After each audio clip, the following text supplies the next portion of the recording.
हम नहीं चाहते कि आदिवासी को आदिवासी से लड़ाया जाए। लड़ाने के लिए, अपनी बीमारी का इलाज कराने के लिए जमीन और जेवरात गिरवी रखता था और आज इतना मजबूर हो गया है कि कई इलाके के अंदर यह देखा गया है कि आदिवासी समुदाय अपने बहन बेटियां या अपने छोटे बच्चे को गिरवी रख रहा है। अगर सबसे ज्यादा अगर कोई पीड़ित है, किसी पे अत्याचार हो रहा है, तो वो आदिवासी समुदाय है और महिलाएं हैं।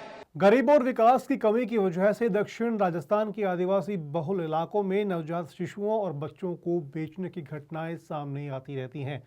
आदिवासी बाहुल्य दक्षिणी राजस्थान में इस तरह के कई मामले सामने आए हैं। सोमवार को डूंगरपुर बांसवाड़ा सांसद राजकुमार रोत ने यह मुद्दा लोकसभा में उठाया। राजकुमार रोत राष्ट्रपति के अभिभाषण पर धन्यवाद प्रस्ताव पर बोल रहे थे। इस दौरान उन्होंने कहा कि देश की राष्ट्रपति एक आदिवासी है, लेकिन आज भी देश में आदिवासी की हालत बहुत खराब है। वर्तमान में देखा गया है कि पूरे देश के अंदर अगर सबसे ज्यादा अगर कोई पीड़ित है, किसी पर अत्याचार हो रहे हैं, तो वो है आदिवासी समुदाय और उनकी महिलाएं हैं। आज मणिपुर का उदाहरण देख लें। रोत ने कहा कि आज आदिवासी समुदाय की हालत इतनी खराब है कि उन्हें अपने बच्चों को गिरवी तक रखना पड़ रहा है। उन्होंने कहा कि आज से 20 साल पहले आदिवासी गरीब दलित व्यक्ति अपनी जरूरतें पूरी करने के लिए अपने बच्चों की बीमारी का इलाज के लिए जमीन और जेवरात गिरवी रख पाते थे, लेकिन आज देखा गया है कि यह समुदाय अपनी बहन बेटियों और अपने छोटे बच्चों को गिरवी रख रहा है। आज हमारे यहाँ डबल इंजन की सरकार है, लेकिन राजस्थान के अंदर आए दिन ऐसी घटनाएं देखने को मिल रही हैं। आज आपने महामहिम राष्ट्रपति महोदय के अभिभाषण पे जो बोलने का अवसर प्रदान किया, उसके लिए धन्यवाद, जोहार। एक तरफ हम और पूरा देश और विशेषकर जो सत्ताधारी लोग हैं कि हम उस बात की खुशी मना रहे हैं कि हमारे देश के महामहिम राष्ट्रपति महोदय एक आदिवासी समुदाय से आते हैं और साथ ही एक महिला है। लेकिन वर्तमान में देखा गया है पूरे देश के अंदर अगर सबसे ज्यादा अगर कोई पीड़ित है, किसी पे अत्याचार हो रहा है, तो वो आदिवासी समुदाय है और महिलाएं हैं। आज मणिपुर का उदाहरण देख लें। हम ये कह रहे हैं कि हमारे देश की महामहिम, हमें भी खुशी है, लेकिन एक तरफ तकलीफ है इस बात की कि देश के अंदर आदिवासी समुदाय के साथ सबसे ज्यादा अत्याचार हो रहा है और महिलाओं के साथ सबसे ज्यादा अत्याचार हो रहा है। इसका ताजा उदाहरण मणिपुर का देख लो, राजस्थान, मध्य प्रदेश, छत्तीसगढ़ के अंदर देख लो। विकास के नाम से आदिवासियों को विस्थापित किया जा रहा है। एक दौर था आजादी के बाद, इस देश की आम जनता ने, गरीब ने, आदिवासी ने ये सांस ली थी कि हम अच्छे दिन आएंगे, उज्जवल भविष्य होगा। हमने देखा है वो दौर कि आज से 20-25 साल पहले आदिवासी गरीब दलित व्यक्ति अपनी जरूरतें पूरी करने के लिए, अपने बच्चों को पढ़ाने के लिए, अपनी बीमारी का इलाज कराने के लिए जमीन और जेवरात गिरवी रखता था।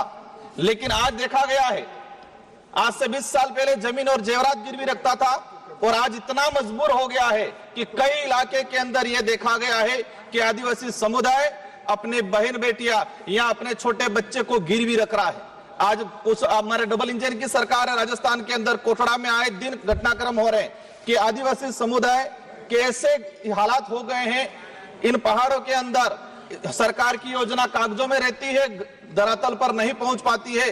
और कई ऐसी घटना सामने आई है कि इन परिवारों ने बच्चों को गिरवी रखा है, नाबालिग बच्चों को गिरवी रखा है। गुजरात के अंदर कई इलाके के अंदर ये छोटा मोटा आंकड़ा नहीं है, ये आंकड़ा सैकड़ों में आया हुआ है और हम बड़ी बड़ी बातें कर रहे हैं। महामहिम सभापति महोदय, आज ये देखा गया है कि हम आत्मनिर्भर की बात कर रहे हैं। हमारे बड़े बुजुर्ग भी कहा करते थे कि बच्चे को पैरों पे खड़ा करना सिखाना है, मतलब उसको आत्मनिर्भर बनाना है। लेकिन आज देखा गया है कि देश की आम जनता आत्मनिर्भर कम होती जा रही है और किसी न किसी ऐसे माहौल बना दिया गया है कि वो हर किसी पे निर्भर होता जा रहा है। और विशेषकर देखा गया है आदिवासी, दलित या पिछड़ा वर्ग। माननीय सभापति महोदय, अभिभाषण के दौरान आदिवासी इलाके के अंदर 30 मेडिकल कॉलेजों की बात हुई, अच्छी बात है, हम भी चाहते हैं। लेकिन इन मेडिकल कॉलेजों के धरातल पे स्थिति क्या है? कई ऐसे केस आए हैं, एक डिलीवरी महिला उस मेडिकल कॉलेज में जा रही है, सोनोग्राफी के लिए चिट्ठी लिखवा रही है और उसका नंबर आ रहा है 1 महीने बाद, तब तक तो बच्चा पैदा हो रहा है और बच्चे का नामकरण भी हो रहा है, तब तक नंबर आ रहा है। कई ऐसे केस आए, हमारे डूंगरपुर का केस आया था कुछ समय पहले, जब व्यक्ति गया इलाज के लिए, उसका नंबर आया 1 महीने बाद और तब तक उसका अंतिम संस्कार हो गया था।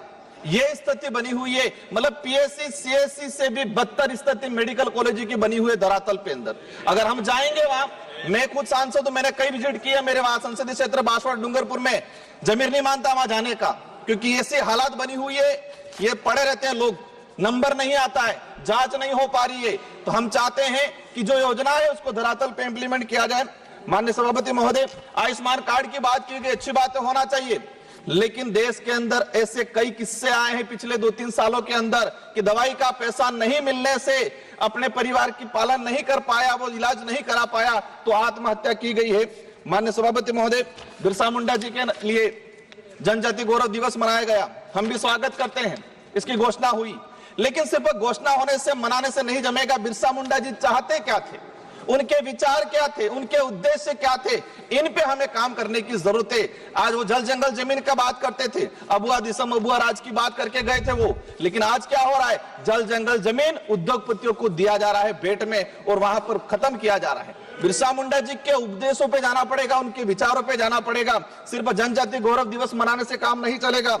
माननीय सभापति महोदय, हमने देखा गया है, एक बात सामने आई अभी जनगणना को लेके, एक बात ये समझ में नहीं आ रही, और ये मैं नहीं बोल रहा हूं कि आम जनता बोल रही है, देश की जो विवेकशील है, क्या बोल रही है कि सरकार व मीडिया के पास कुंभ में कितने लोगों ने डुबकी लगाई उसका आंकड़ा है, लेकिन मरे कितने उसका आंकड़ा नहीं है। मतलब डुबकी लगाई 30 से 35 करोड़ लोगों ने, 30 से 35 करोड़ लोगों ने, वो आंकड़ा है, लेकिन मरे कितने लोग हैं, घायल कितने हैं, किस राज्य से कितने लोग हैं, ये आंकड़ा अभी तक सामने नहीं आ पाया है। माननीय सभापति महोदय, जल जीवन मिशन की बात हुई, जल जीवन मिशन से हमें भी लगा, लेकिन मैंने इसी सदन में क्वेश्चन लगा के निकलवाया है कि आदिवासी बाहुल्य क्षेत्र के अंदर, मैं मेरे संसदीय क्षेत्र की बात करूं, जल जीवन मिशन में हमारा जो जैसे जिला आता है प्रतापगढ़ 30% उपलब्धियां प्राप्त हुई, उदयपुर में 31%, डूंगरपुर के अंदर 27% और बांसवाड़ा में 24%।